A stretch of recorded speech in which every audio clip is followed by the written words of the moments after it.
From behind, the white-robed shiftas moved from the little rise where they had been watching him in silence, moved down toward him with spear and long-barreled matchlock. Never before had they seen a white man like this one, but if curiosity were in their minds, there was only murder in their hearts. The buck raised his head occasionally to glance about him, wary, suspicious, and when he did so, Tarzan froze into immobility. Suddenly, the animal's gaze centered for an instant upon something in the direction of the ape-man. Then it wheeled and bounded away. Instantly, Tarzan glanced behind him, for he knew that it had not been he who had frightened his quarry, but something beyond and behind him that the alert eyes of Whoopi had discovered. And that quick glance revealed a half-dozen horsemen moving slowly toward him, told him what they were, and explained their purpose. For knowing that they were shiftas, he knew that they came only to rob and kill, knew that here were enemies more ruthless than Numa. When they saw that he had discovered them, the horsemen broke into a gallop and bore down upon him, waving their weapons and shouting. They did not fire, evidently holding in contempt this primitively armed victim, but seemed to propose riding him down and trampling him beneath the hoofs of their horses, or impaling him upon their spears. Perhaps they thought that he would seek safety in flight, thereby giving them the added thrill of the chase. And what quarry could give the hunter greater thrills than man? But Tarzan did not turn and run.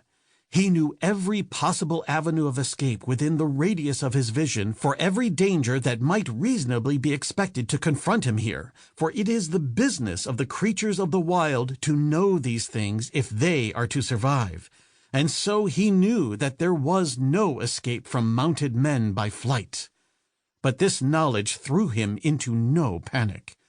Could the requirements of self-preservation have been best achieved by flight, he would have fled. But as they could not, he adopted the alternative quite as a matter of course. He stood to fight, ready to seize upon any fortuitous circumstance that might offer a chance of escape. Tall, magnificently proportioned muscles, more like Apollo than like Hercules, garbed only in a narrow G-string of lion skin, with a lion's tail depending before and behind, he presented a splendid figure of primitive manhood that suggested more, perhaps, the demigod of the forest than it did man. Across his back hung his quiver of arrows and a light short spear. The loose coils of his grass rope lay across one bronze shoulder. At his hip swung the hunting knife of his father, the knife that had given the boy Tarzan the first suggestion of his coming supremacy over the other beasts of the jungle when his youthful hand drove it into the heart of Bolgani the gorilla. In his left hand was his bow, and between the fingers 4 extra arrows. As Ara the lightning, so is Tarzan for swiftness. The instant that he had discovered and recognized the menace creeping upon him from behind, and known that he had been seen by the horsemen, he leaped to his feet, and in the same instant strung his bow.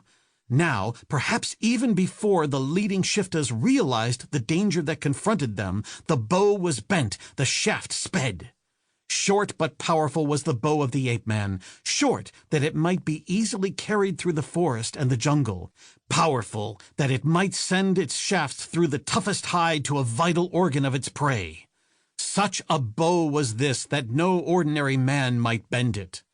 Straight through the heart of the leading shifta drove the first arrow, and as the fellow threw his arms above his head and lunged from his saddle, 4 more arrows sped with lightning-like rapidity from the bow of the ape-man, and every arrow found a target.